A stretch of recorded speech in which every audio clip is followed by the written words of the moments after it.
And take a Greg. Welcome everyone. It is 6:05 on Monday night. You're listening to the 176th installment of the Age Out Angels Radio Hour right here on www.hamiltonradio.net Channel 2. I'm your host, Greg Rapport. I'm the founder and executive director of Age Out Angels. We're a 501c3 nonprofit corporation. Age Out Angels provides one-to-one mentors to vulnerable youth for the purpose of coordinating the care and services that they need to thrive. We try to help young people avoid some of the horrible pitfalls that they're likely to face when they don't have a proper safety net. And this program is brought to you every week at the same time, courtesy of Doc G, William Saunders, Ruben Rodriguez, and all the fine people here at Hamilton Radio who allow us to use this airtime. Ruben is on the big board tonight. Robin is producing. Our good team is in place, so good to have both of you with me. And thank you so much at home for tuning in. You're going to want to hit the share button on this show tonight, especially if you're looking at us on Facebook, because I don't think the radio station actually has a share button. But you're going to want to hit the share button tonight because this is going to be something that is going to affect you wherever you live. Tonight, we're going to be talking about the whole new direction that the child welfare system is going to be structured under. And I think, what you're lucky to be able to hear tonight is that my two guests, who I'll introduce in just a moment, are people who actually lived through the system. And so what we're hoping to get is their sort of unbiased, unvarnished opinion about all of these new things and how they may have affected either positively or negatively their personal individual situations as they were growing up. Now, you're asking yourself, hey, Greg, can we pack all that into 1 hour? Well, I'm not sure that we can. There might be way too much here. And if we need to do a second hour, I'm fine with that, but we'll do our best. And with that in mind, if anyone would like to add to the discussion, I want you to feel free to call in tonight. The phone number is posted on all my Facebook pages and a lot of other different Facebook groups. And I'm going to say it again in a minute, so get ready to write it down if you want to, but don't be afraid, especially if you're foster youth or former foster youth and you feel that you have something to add to the discussion. I want you to not be afraid, and you don't have to use your real name if you don't want to or anything. If you want to be anonymous, just call in and do it. Now, there are other numbers too that I always want to make people aware of, because some of the things that we talk about here can really be triggers. And so, if you want to talk to someone about a domestic violence situation, you can speak to a trained peer advocate by calling 1-866-331-9474. And if you're thinking about harming yourself, there's the National Suicide Prevention Lifeline at 1-800-273-8255. That's also the Veterans Crisis Line. If drugs or alcohol are an issue, call the Substance Abuse and Mental Health Service Administration's National Helpline at 1-800-662-4357. And I know I said them all way too fast, but they are posted on my Facebook page. And I hope if you are in any of those situations that you will call those numbers, because that's where you'll talk to the right people who will actually help you or know how to help you. Please now take a moment, and if you're looking at us on Facebook, hit the share button now. Okay, tell everyone in your world what we're talking about. And remember, when you do that, you get extra dessert tonight, because what you're going to hear applies to every geographic region, especially where you live. This is going to be the whole country. This is coming out of New Jersey right now, but the whole country is going to be doing this in one form or another. So this needs to be shared, and share what you're hearing right now. And I want you to stay with Hamilton Radio all night long. This radio station plays the best music in the world. And I listen to them all day and most of the night, and you should too. And we continue our pledge drive for Hamilton Radio. When you go to the station at www.hamiltonradio.net, on the welcome screen, you'll see a chance to make a donation. They're wonderful people, and they're working hard through the whole pandemic and everything. When people were canceling shows and falling off the radar, these guys were coming in and doing the hard work. And this is just sort of our way of repaying them. And I know people have some hard times during this COVID situation, but if you're not one of them, other people are flush. And if you're one of those, cough up a few bucks. This station is worth it, because they know this is where you come to hear the whole truth. And I guarantee you're not going to be hearing about this on the nightly news. You might hear about 2,000 or 3,000 kids at the southern border who are malnourished and mistreated. And believe me, I feel everything in my heart for them. But you are not going to hear about the 450,000 kids that are in foster care, or the 20,000 who age out every year, and the 10,000 of those who are going to be homeless within 6 months of when they age out. You're not going to hear about those there. You're going to hear about them here. So if you want to join the conversation, don't be afraid. Be part of the show. You can also write to us in the comments field on Facebook. When you do, Robin will send those along to us, so we'll probably be able to respond to you in real time. But if you want to call into the show, 609-807-2492 is the number. I'll say it again, 609-807-2492. Don't be afraid, but at least wait till we get into it so you know what we're talking about. I want to remind everyone about the Bridges to Employment program. I am so stoked. We had a young lady that tested around junior high school level last April, and our program is so strong and so powerfully designed to help an individual achieve to their highest potential that person who scored junior high school last April started college 2 weeks ago. That's how much ground they made up in like 6 or 7 months of time. It was almost scary. And that's a combination of two things. First of all, that's a person who worked really hard, even though they were taking care of kids at home. They worked very, very hard, but it also speaks highly of the program because that was out there for the information was out there for them to get, and the right information, so that they could get their high school equivalency, move on to college. And now we're hoping that that's going to be one of the 3% who actually graduates college. Wouldn't that be incredible? So, hey, if you're in there, if you're in foster care, or you know someone who is, or even if you've aged out up to age 24, if you have your high school diploma but need brush-up skills, or if you don't have your high school diploma and need to get that high school equivalency, we can help you do all of that. And then there's more. It's called the Bridges to Employment program. This is not the Bridges to High School equivalency program. Once you get that degree, we want to show you how you can parlay that either into higher education or vocational training, or something where you can make way more money than you can flipping burgers at McDonald's, and support yourself and your family and not be beholden to the system. I'm seeing this every single day. People who have not finished high school end up out of the foster care system and don't have control of their own destiny. They're a heartbeat away from being absolutely broke, worried all the time about having their kids taken away from them because they can't provide the way they want to.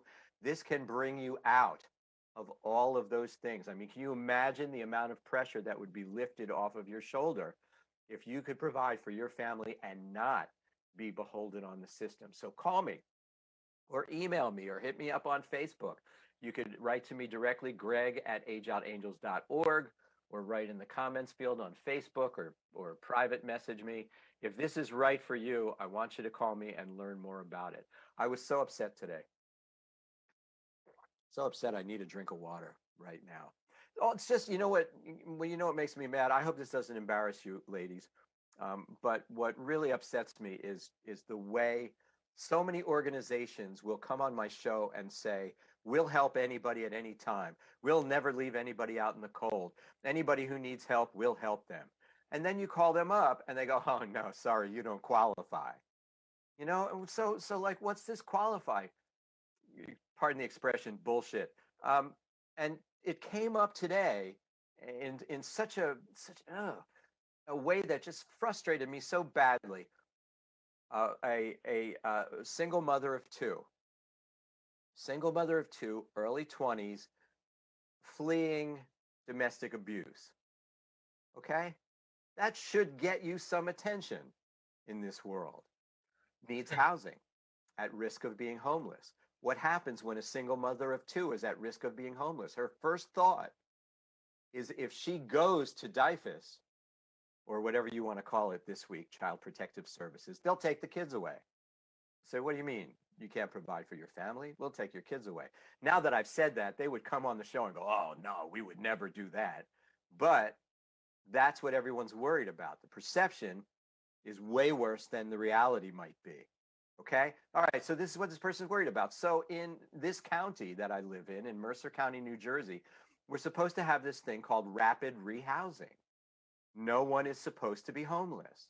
And there's two agencies, when you Google it, that offer rapid rehousing. Catholic Charities is one of them, and the Mercer Alliance to End Homelessness or something like that is another one. Now, both of these organizations take government money. So this is your tax dollars at work. So what happens? Rapid rehousing. You would think when you call rapid rehousing, there'd be somebody there to answer the phone, first of all. No, not only is there nobody there to answer the phone, but in one of those places, I had to go through 5 layers of their interactive call system to hit the right button to get to what I think was the right department to leave a message. And has anyone called me back? Part of my message was, look, it's 2 o'clock. We're 4 hours away from this woman being in the dark. So help me. Nothing. I get nothing back. And this just was like, here's something that just poured salt into the wounds. I don't want to pick on Catholic Charities like more than the other organization, because I'd like to pick on both of them. But I only had time to look at the one website today. And so Catholic Charities boasts a food pantry on their website. Okay? Food pantry, this is directly from their website. It says to receive ongoing essential services, it is necessary to produce the required documentation. It is our core mission at Catholic Charities to serve all people in their time of need. Okay? Well, here you go. Woman, 2 children, got a black eye because she got beat up last night. That's what she's running away from. Could she use a little food, do you think? Here's all you need to bring to get a box of spaghetti. Photo ID, green card or passport, social security card, birth certificate or other proof of date of birth, proof of income, proof of residency. In parentheses, it says lease. We're talking about someone who's on the verge of being homeless. Names of all household members. Nobody wants to give that away because that's like begging Child Protective Services to come to your door, because now they know who to ask for. Social security cards of all household members. Birth certificate or proof of date of birth for all household members. Who in their right mind walks around with all that identification? You know, I mean, one mugging and they could do identity theft and just steal your identity. Nobody walks around with that information. So here, you know, on one side of their mouth, they're saying, oh, we help everybody. We would never turn anybody away. We're so good. Give us more of that government money. Come on, give us more of that. We're making careers out of this. We got a lot of mouths to feed right here in this nonprofit agency, right? And then when you go to access their services, where the hell are they? So that's all. Thank you for listening. I'm just so mad at them right now. And I hope they're listening to this, because this is like such pure garbage. And it's not how the system is supposed to be. And you know what it made me think of? How is this different than Afghanistan? I know that sounds weird, but here's the thing. We sent tons of foreign aid to Afghanistan. Did it reach the people? No. We sent tons of foreign aid to Iraq. Did it reach the people? No. It all gets absorbed. It's all part of graft. It's all part of corruption. Well, this isn't necessarily part of corruption, but here we send tons of tax dollars to these agencies. And does it reach the people? I don't know. It's hard to tell. It's never reached anybody I've been trying to help. Might be helping somebody, but certainly nobody I know. Solution-based casework. That's what we're here to talk about tonight, because that is the future of the child welfare system's structure. And my 2 guests tonight are people who have been on the show before. So if you're a regular listener, you may know them. But I want to introduce you to them anyway. First, in alphabetical order, let's say hi to Jessica Green Brown. Hi, Jessica. Welcome back. Hello. It's good to have you here. And, it's good to be here. Jessica, I'm just going to tell your story briefly. Lived really hard. You know, she went through a very, very difficult childhood that started from as long as she could remember, between her father and her brother, who both, I believe, went to jail. Nope. It's my dad. Father went to jail. Brother died of an overdose, right? Um, uh, it made her life what we would consider to be a living hell. Can I ask you a question, though, Jessica, before I introduce Connie? Just Sure. one quick question. Because, I mean, what you went through was just horrific by our standards. But while you were going through it, did you feel that horror, or did you think, well, this is just how it is? This is just how it is. Yeah, it was your normal. That was my normal. Yeah, yeah, that's amazing. Okay, all right, let me introduce Connie now. Connie Iannetta also went through an interesting childhood. If I recall, Connie, you were started out in the city, ended up in the country, then back in the city. How you two, both of you graduated high school, I have absolutely no idea. But unmute yourself, Connie, and say hi. I actually didn't graduate high school. I ended up getting my GED. So, Okay. but since I was last on your show, I actually got my bachelor's degree this past May. So that's some big news to share. Don't you think we should have jackets that say 3%? See, I push back on that, and that's a whole other house, I guess, a whole other conversation. That's okay. No, that's what we're here for. What is it that I want your perspective. What do you push back against? So oftentimes, the 3 to 6% is shared as like, the scary, sad stats about former foster youth that, getting a higher education degree. But that data is actually sourced from people completing the FAFSA. And what I noticed being immersed in the whole alumni community is that a lot of alumni actually go into the military and completely bypass the FAFSA with the GI Bill. So there's a whole big pocket of people that are not being accounted for in that 3 to 6%. Can you give any kind of a ballpark anecdotal type estimate on how that number would change? I don't know. I would estimate it would be significant though, because I would say probably my ballpark would be like at least 40% of alumni that I know are probably like have been in the military or are in the military. But who graduate college then? Yeah, who went on to college. Went on to college. I mean, one of my closest alumni friends actually holds like 3 different degrees, 3 different master's degrees, and was in the military. Okay, I was just looking to see if I could make the jacket say 3% with a little plus sign after it. Yeah, I mean I would rock it. To account for that. Can I tell you what lately I've been pushing back on the term former foster youth. Yeah, I say foster alumni. So yeah, well, that's better. Youth, because I'm trying to humanize it, and I don't want people to be identified by the word foster.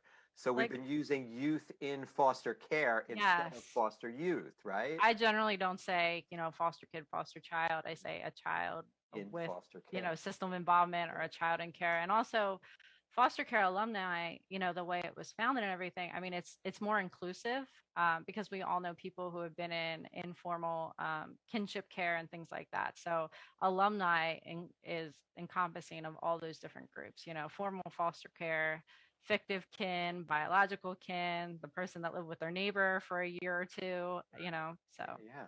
Now, Jessica, you never actually considered yourself a youth in foster care because you were in kinship care. No, I was only in kinship care for a few months. So you lived with a foster family? 5 of them. 5 foster families. Ah, okay. So. And I was also in lockdown, a group home for 4.5 years. And I've lived in a shelter for a while as well. Wow, you guys are so experienced. I think our audience will benefit tremendously from your point of view. And I want you both to feel free to contradict me at any time, okay? I'm here to learn from you tonight. So, if I misspeak or say something that you take issue with, I don't want you to hold back, all right? So we're talking about solution-based casework. And that has 3 sort of basic theoretical foundational concepts. And all of these come from psychotherapy. So all of these come from psychotherapy. The first is family life cycle theory. And that goes back to 1980. Carter and McGoldrick wrote about that. And then the second is relapse prevention and CBT theory, which, the references that I have here go back to the 85, Marlatt and Gordon, but actually CBT theory goes back to the 60s. I think the guy's name was Arthur Beck, if I'm not mistaken, who developed CBT theory in the 1960s. And then finally we have solution-focused family therapy. And the earliest I have on that is DeShazer, I'm not sure how to pronounce it, 1988. So what they're doing is taking these theoretical foundations and translating them into the following assumptions about casework. And these assumptions are as followed. Number one, full partnership with the family is a critical and vital goal for each and every case. Full partnership with the family, okay? I'm coming into your house. Now I'm your new cousin. And we're going to fix this thing. That the partnership for protection, and whenever we're talking about protection, we're talking about protection of the child, right? It's the youth who needs the protecting, should focus on the patterns of everyday life of the family. And three, that solutions should target the prevention skills needed to reduce the risk in those everyday life situations. So this whole thing sort of centers around the protection of the youth. And by becoming almost, I get the feeling, almost a member of the family and understanding the fabric of how the family works, that solutions would then target the skills that family needs to have to prevent something dangerous happening to the child. Now, Jessica, I'm just looking at something here. Sue Keller asked, how do I get involved? Sue, all you have to do is let me know you're interested. And we'll tell you how to get involved. Don't worry. Do you know Sue Keller? Anybody? Is she your friend? God bless you for writing in, Susan. That's wonderful. We love you already, and we don't even know you. So when applied to the child welfare population, solutions-based casework assessment utilizes the family life cycle to frame and locate the problem in difficult developmental challenges that create safety threats to the family in their everyday life. So what could those problems be? Supervising young children, keeping the house clean and safe, teaching the children right from wrong. Those are just, sort of a few kind of examples. But I'm just curious, Jessica, let's start with you. Of what do you get an immediate sense from that umbrella of how this could be good or what it might be lacking? What's your immediate reaction to it? I think it needs to be more individual focused rather than family focused to begin with. Okay. Because if the individual needs are not met first, you won't be effective in the family. And to build, you have to build rapport with each individual, including the children, in order to find out how that family functions.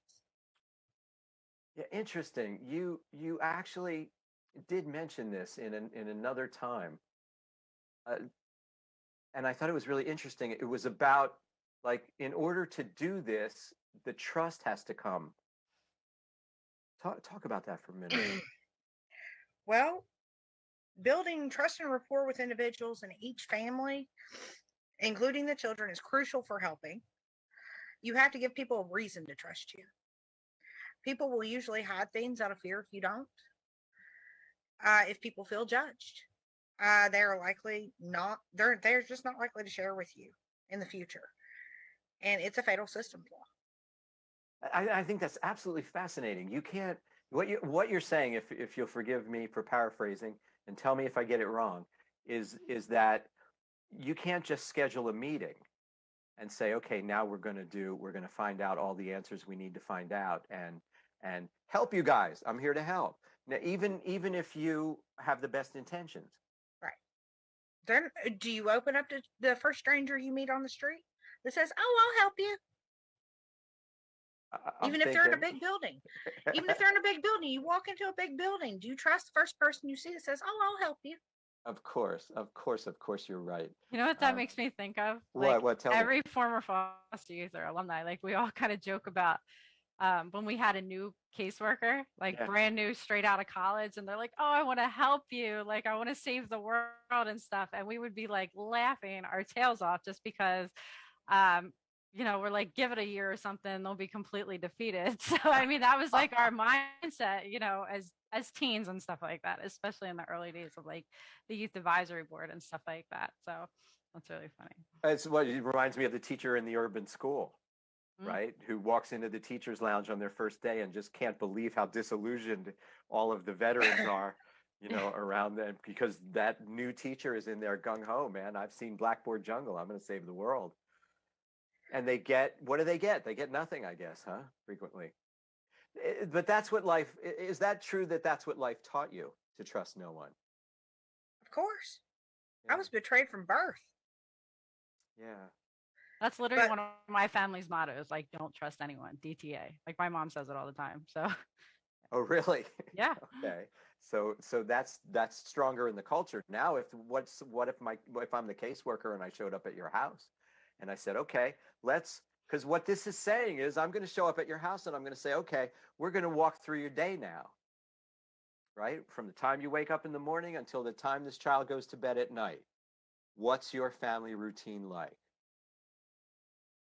good luck finding out. What? So your whole family would have just sat around the table and been silent, Jessica? No, they probably wouldn't let him in the door. Right, right. Your dad with the guns. Good luck. Yeah, yeah. How about I have you, such a honey? different take on this. So I mean, for Go, me, say it. my family has had multi-generational involvement with child welfare. I'm actually a third generation former foster youth. And then I went on to do kinship 3 times, 2 children on one side of the family who were adopted. And then the other child who was with us actually was reunified recently. So for me, I think so many things played into, you know, generations and generations going into foster care. I think had people come into our home early on and identified all the contributing factors, even starting back with my grandmother, it could have avoided, myself and the younger generations going into care. Um, so, I mean, for me, I think that would have worked. And I do think trust needs to be established, but a lot of that falls on the hiring of those staff, and what the key like focus areas they have for hiring. There's actually a couple of work groups I sat on in Pennsylvania for high fidelity wraparound, and I know one agency in my area actually implements that and everything. And so going into a home with a family, they have a youth support partner who is a young person with lived experience. They have a family partner and they also have a clinical partner. So these three people go in and, provide like wraparound services for the family. And thus far, it's been working pretty well. So I actually just wish that was available, in more areas and everything. And for those who would, potentially really benefit from it. So I wonder if it's important, as we discuss this, for the caseworker and the people in Child Protective Services to understand that there may be some families that this could help, right? And then there's your family, A Jessica. major flaw with child welfare has always been things always have to be black or white. There's no gray area. It's whatever Yeah. the trendy words are, or we all know the resilience phase. Everything was resilience. We were all talking about resilience. The alumni were labeled resilient. There's always like key words that everyone hones in on, and that's what everybody runs with for that period of time until we're on to the next thing. So I really think that is where it comes into play, where we have to look at the individuals and the child and their best plan, for success and everything and growth, and the family's plan. So it can't just be like, oh, we're going to check these particular boxes off, because every family is going to have a different dynamic, a different way of being. There's cultural factors, religious factors, like so many different things Sure. that go into that. So Absolutely. Well, so Jessica, let me put it to you this way, okay? Part of the tenets of this overall view of the child welfare structure involves not being judgmental. I mean, I think they recognize that if you walk in the door and look down at people, that's just a non-starter, right? So what the plan here is to call attention to what were previously unnoticed and unrecognized skills that could be used in the anticipation and prevention of child maltreatment. So, all right, your family, or certainly your dad, would have been extremely oppositional, right? So let's not focus on that. You had a mother who was a hardworking person, Mhm. right? What are other skills that, good things that they could have keyed on for your family? Well, my dad was very talented. He could paint, he could build, he could do all kinds of things. He worked on cars. So there. Did he enjoy doing those things? Built a house. I'm sorry, I'm So losing you. he was ex-military. Huh? So he had a lot of training with a lot of things, Okay. especially guns. So putting the guns down for a moment. I'm just, I got pulled over by police yesterday for going the speed limit. I swear to you, this is true. I was going the speed limit and he wanted to know if I was drunk. That's funny. It was like so irregular. I'm just enjoying a Sunday drive with my wife in the country and he wanted to know if I was drunk. He had his hand on his holster when he came up to the window of the car. So here's my point, though. So let's put the guns aside for a second. But we had a house. Yes. We had a house. We had each other. We had, well, it wasn't a great each other, but I mean, we did have the family unit. Mm-hmm. It was not supportive at all. It had a lot of dysfunction, but it could be a strength. Animals were a strength, actually. They were a support. Do you think that it might have been possible that if a caseworker stood at your door and your father had said, no, we're not even letting you in the door, and the caseworker had said something like, what was your father's first name? Orville. Orville. If the caseworker had said something like, Orville, wait, before you throw me out, I heard that you're really good at building things. There's a guy down the road who needs XYZ. He's willing to pay for it. Come on, would you work with me here? Do you think he might have hesitated? No. What would have made him hesitate? What would have made him say, okay, I'll listen to you for like 30 seconds? He was a little on the paranoid psychotic side. I mean, like, for instance, there was a storm once, and he literally screamed at the storm that he was stronger than the storm. He was out there in left field. Okay. All right. So let me not pretend that as a caseworker or as a pretend caseworker that I would have the skills to know what to say to him, but maybe a psychologist would. His psychological found him to be an ingrained pedophile, and he was hospitalized before he met my mom. He was released when his dad died. My life was completely preventable. The mental hospital should not have released him. But that would have, you wouldn't have been born. It doesn't matter. It would have prevented my life. Yeah, but we're so glad you're here now. I'm not saying that I regret being born. That's not what I'm saying. But it was completely preventable. Yes. Okay. If he had, because he was abusive. He was put in there by his ex-wife before my mom because he was that abusive to them. I'd like to imagine that you would have been born, but just to a different family. So it doesn't mean I wouldn't be born. Good. I would probably be born to. You scared me for a second there. I don't wish that I wasn't born. Uh-huh. What I wish is I wasn't born into that. Like those circumstances. Those circumstances. I get what you're saying. I mean, because nobody should be born into that, and that's my goal, is to prevent anybody having a life like I've had. I think that's the deepest frustration with a lot of alumni, especially a lot of us advocates who are alumni, is so many things involved in our stories, they were preventable.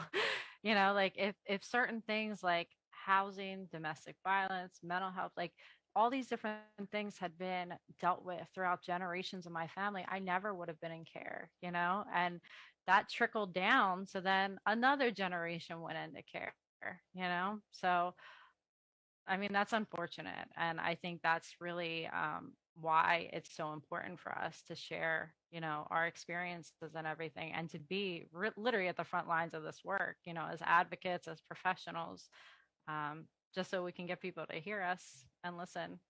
Mine has a generational component as well. Mm. My mom was gang raped. She was molested by her grandfather, which I guess would be my great grandfather, when she was 4. And whenever she was roughly 18, she was gang raped and called a whore by her dad. Before she met my dad, she thought my dad was her dad. She was, she worked, yes. Was she in reality? No. She was in denial. She self-medicated. She worked. She was pretty much a zombie. Wow. It's so intense. And I'm so glad And she was traumatized too. So glad you're willing to share this sort of thing. He killed my little brother. My dad did. Yeah. While my mom was pregnant with my little brother, he didn't want any more kids, so he punched her in the stomach, and that my little brother was born with water on his brain, dead, full term. My goodness.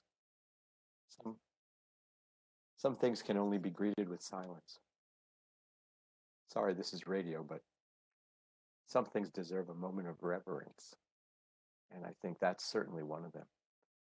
So, all right. So in this new plan now, let me move on to the next step, okay? They're starting to recognize that families, the life cycle of a family is not the typical one that I think for years they would try to make a family into. Right? There was that nuclear family. That's what we learned in sociology when we were growing up, and that a family is supposed to be a husband and a wife and 2.5 children, and you have a house and you have a car and a job, and that's what makes a family. So anyone who veered off of that, the whole question was always for years, what can we do to bring that whole family back together again and be that way? Now at least they're at least recognizing that the family life cycle can be very, very different. There are divorces, remarriages, half brothers, half sisters. Do you think it's helpful to bring that whole extended family now into this conversation? Into the treatment protocol, shall we say? It depends. I mean, Depends on the that's like family. case by case, because I know in my family, bringing in some of the extended family, that would be like bringing in so much more trauma and toxicity and stuff. Like, I mean, it's just not a good idea. So, I really think that's case by case, which also comes in the factor, like if you're involving family members, there's enough alumni who sat at a table or in court with their birth parents, with relatives, whoever, and they lied about things that happened to the young people. So, I mean, there has to be an appropriate assessment of everybody, I guess, like having the young people being able to feel safe to disclose any, issues if they might have, neglect or safety issues, abuse, things of that nature. It goes back to what Jessica said earlier, that the first level is to understand the child. Yeah. Right. Because is that what you're saying, right? Is the child has to sit down at that table, and that's the person who has to be the most comfortable, right? To be able to talk, to be able to disclose, and they have to be believed. And believed. Right? That's the key. Yeah. Because if they tell, typically they're not like me. Like I was, and I would just tell anybody and everybody. My experience is children are shut down and then they disassociate.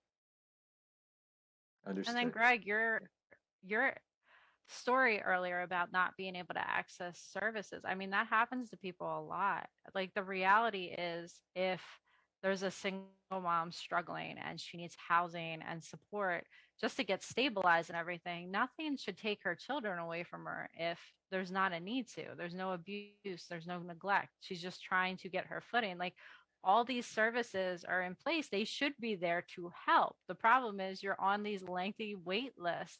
I mean, I've struggled with young people in Philadelphia trying to find them housing. And the problem is they can't even get on a housing list until they're already homeless. So if Right. it's like, oh, they're 2 months behind in rent, they literally just need a bailout. Like they can't call their mom, their uncle, so and so, whoever, some natural support in their life most of the time to come and bail them out. So what do? And then they end up losing not only their apartment, but all of the things in it. And then what? Nonprofits and all these things contribute to getting them brand new dressers, beds, computers, everything. Like it doesn't make any sense. No, it doesn't. You're so right. Like You are why so do right. we force people to literally get broken down so much just so people can, claim that they saved them and help build them back up? Yeah. Yeah, well, it's something else I noticed too is once you're part of the government system of subsidies and things like that, it's very, very difficult to get out of that. That is a system that is built to keep you in. But let me tell you about this. There this is something I had never thought of before. It has to do with an explanation of how poverty affects the family life cycle. Okay, because in a traditional nuclear family where there is a middle class income and everything else coming into the household, there is a life cycle that's associated with that. In a poverty situation, the life cycle apparently consists of three major stages. The first stage is the adolescent unattached young adult, so the teenager who is, not attached, right? And then the second stage is family with children, often in a 3 or 4 generation household. And then the third stage is when a grandmother has a central role in the direct care of the grandchildren. I didn't hear childhood in there. I never heard that.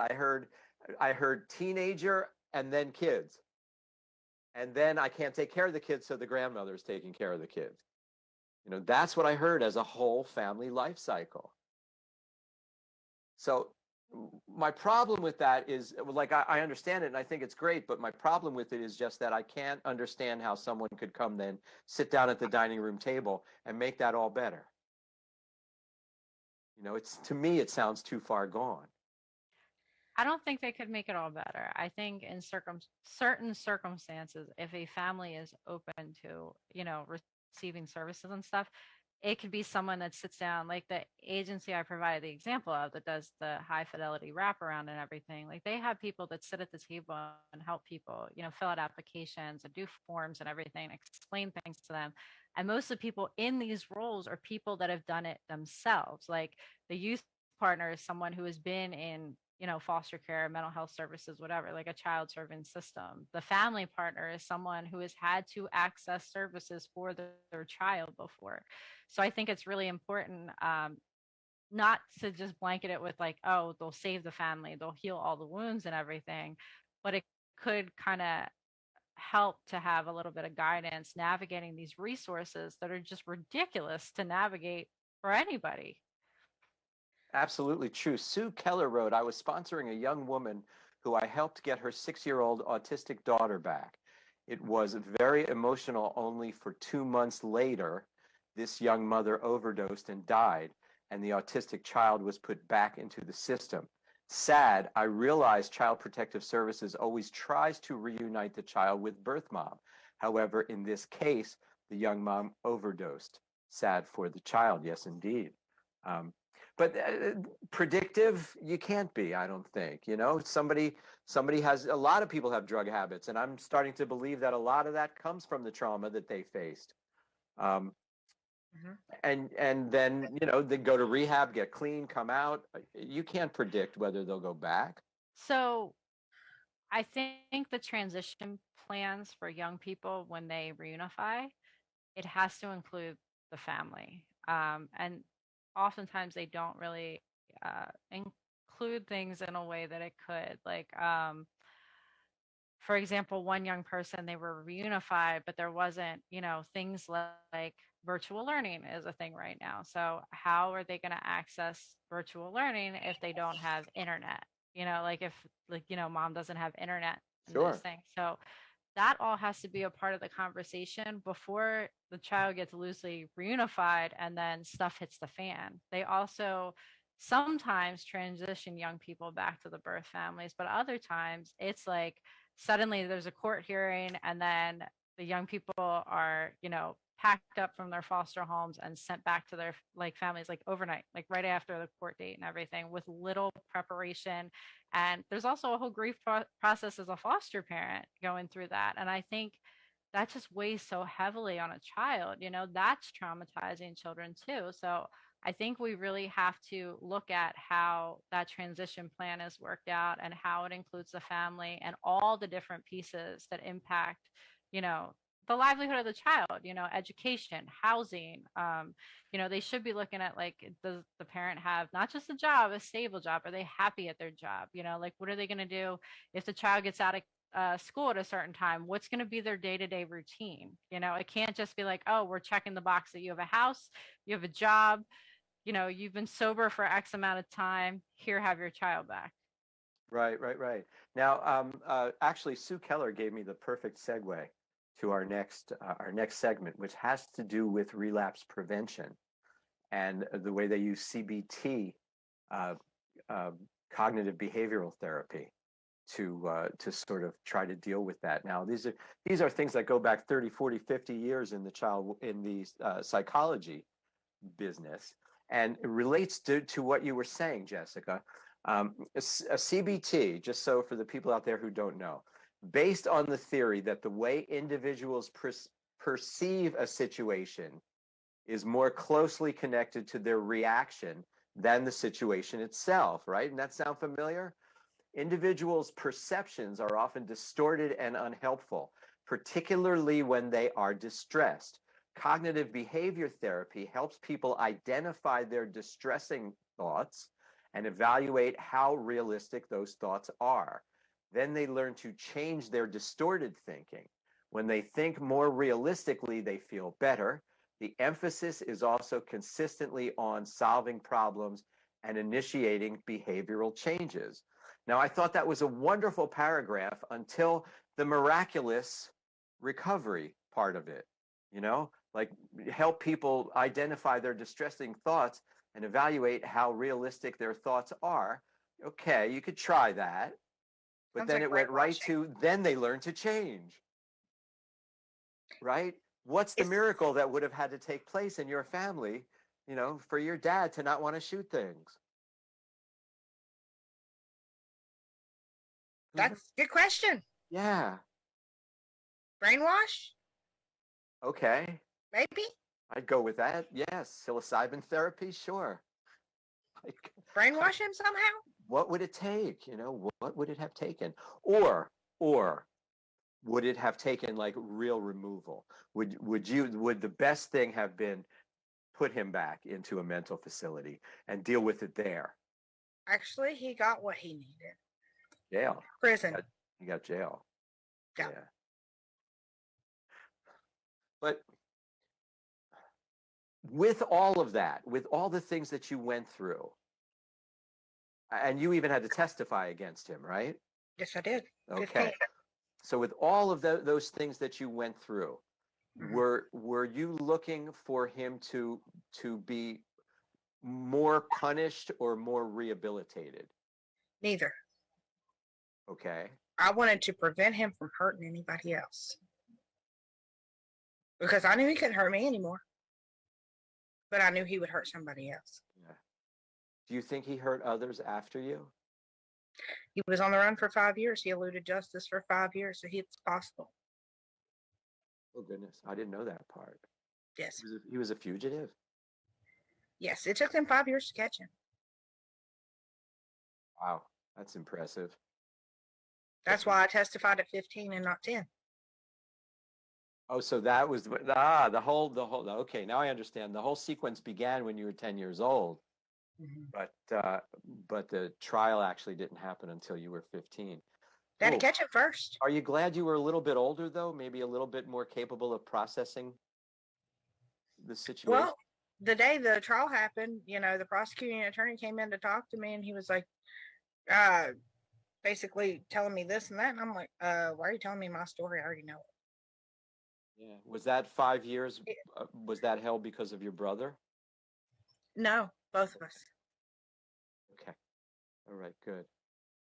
Someone wrote, these problems go back generations. One event or social worker cannot change that depth of pain. I think we all can kind of agree on that, huh? You But can't they just can add to heal that thing. you can't just heal overnight. Like I even tell people like you can age Right. out of foster care, but you don't age out of trauma. You just learn how to live with it. It's similar like just like grief and other things, you know? So yeah, I Everybody think deals with pain their own way. We all heal in our own way. mhm. That's all right to heal. Indeed. And that definitely can't be judged. Yeah. How we Okay. heal. That's So, why I always push back on that whole the speaking about like, being resilient and being the foster care success and all those things. I mean, we all heal and, move forward differently. I mean, for me, it's more so like putting one foot in front of the other every day, that's an accomplishment. And making things better for the next generation, that's an accomplishment. Parenting your kids in a way different than what you may have been parented. And my way of dealing with it is flipping a negative into a positive and trying to help other people with it. Yeah. absolutely, that can certainly be cathartic. To And me, your that best gives a to purpose. purpose and meaning. Yes. Exactly. Yeah. I feel like for me, channeling everything, even like the anger and frustration into purpose and everything, it has been wildly healing for me. I Me always too. encourage people, to advocate for themselves, to get involved with things. I mean, even the holidays are right around the corner. Something I used to do every year was volunteer with seniors for the holidays and everything. Cause I'm like, a lot of them don't have anyone to spend time with either. It was kind of cool. Sure. And then, and so, I'd bring baked goods and stuff like that. But I mean, we each find our own way, you just have to be open to it. So. The thing I think helps the most, truly helps somebody, is being genuine. Yeah. And not fake and not judging. Yeah, absolutely. Because as soon as you feel judged for a mistake, you're going to clam up and you're just not going to share. And That's so instead, you're going true. to hide it until it becomes a bigger problem that can't be hidden, and it could do serious permanent damage. Yeah. Somebody asked me once how I felt about a similar situation, and my answer to that was simply, God judges, I serve. The other part of that is people turning their backs, turning their heads when things do go wrong, and ignoring the problem. Right. Yeah. It's like, Right. oh, not my business. I didn't see that. Well, I will tell you that when I grew up, in the era that I grew up in, a problem like that was considered like a stain on the entire family. And that could mean like a child with special needs. No one talked about it. They would institutionalize the kid if they could, because it was considered like, a black mark on your gene pool. And there's also protecting the perpetrator, the abuser. Yeah, that happens a lot, doesn't it? A lot more than you probably realize. Mm-hmm. Mm-hmm. I'm sure I definitely you're right. understand the black stain on the family because half of my family is poverty and stuff. The other half is pretty affluent and everything, and it's baffling that no one like stepped forth to take me as far as like kinship or anything while I was in care. One, they weren't exactly reached out to or anything. Nobody chased them to do it or called family meetings and did all the kinship things that they do today. Right. But yeah, that was just something that they didn't want, really surfacing. And it was just too messy for people to deal with, like too much. Yeah. But we, believe it or not, like we're out of time and we barely scratched the surface on this thing. Goodness gracious. I would like to have you all come back. October, of course, is Domestic Violence Awareness Month. So maybe in November. November is actually National Adoption Month. All right, so that sounds like a positive thing, right? Yeah. So this month is actually National Kinship Month.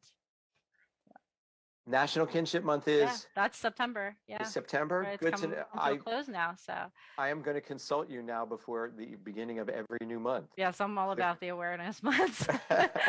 Isn't October Domestic Violence Month? Yeah, that's what I'm Yeah. saying. October is Domestic Violence Awareness Month. I like to kind of focus on that as much as I can. So let's get back to this in November. We're just getting up to the part where about, households with drug addictions and, sort of how to deal with that.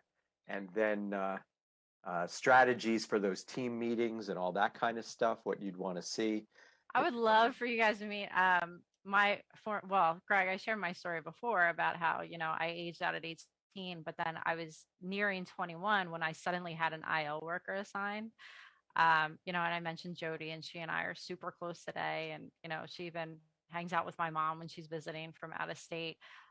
She is such a ball of energy and light. And, she came into our family's house and kind of did embrace the whole family. She wasn't just working with me, and she was like supportive and non-judgmental and has this like fantastic sense of humor to her, and I think that kind of broke down all the walls pretty quickly. Are you describing like the right charisma for the right situation? Yeah, I think it was just the right recipe. In my experience, the people that work best with young people, especially, they have a sense of humor, they're laid back. They don't get so upset about everything, they kind of understand the difference between, age appropriate behaviors and mistakes versus something that's very concerning. It's very easy for people to come right out of, a social work degree and everything, a college experience, and put pen to paper, and they're judging and diagnosing and all these different things because they feel empowered to do so. It's different. I also think to some extent, people that have had any type of, kind of rough beginning or something like that, like childhood experience, the toxic dynamics in their family, any of those things, they might be a little bit more understanding too, people with their own lived experience. And I don't just mean foster care, I mean like mental health, juvenile justice, you name it. So Good. Well, thank you both so much. You must both come back so that we can finish this discussion. I think it's been extremely eye-opening to hear your perspectives, because you know what, your perspectives matter a hell of a lot more than mine does. I'm an outsider looking into this, and as you both know, I've experienced some of the things that you have. But certainly not to the extent that you have. And that's, that's what matters. So thanks for listening, everyone. And remember, if you shared this program on Facebook, you are indeed a wonderful human being. Thanks to our producer, Robin, to our engineer, Ruben. Join us again next week. We'll be back with another great show. And next week starts Domestic Violence Awareness Month. And I hope by then we have this young lady who was fleeing domestic violence awareness into a safe housing thing. I mean, come on, one of two things is going to happen tomorrow, right? Either Catholic Charities and the Mercer Alliance for the Homelessness is going to call me and help me, or they're going to blackball me and no one will ever talk to me again. One of those two things is going to happen tomorrow. And if you want to find out, tune in next week. Thank you so much, everyone. Have a great week. Everybody stay safe. I'll see you next week. And let's make this week the best week ever. Good night, everybody. Remember, this is going to end abruptly.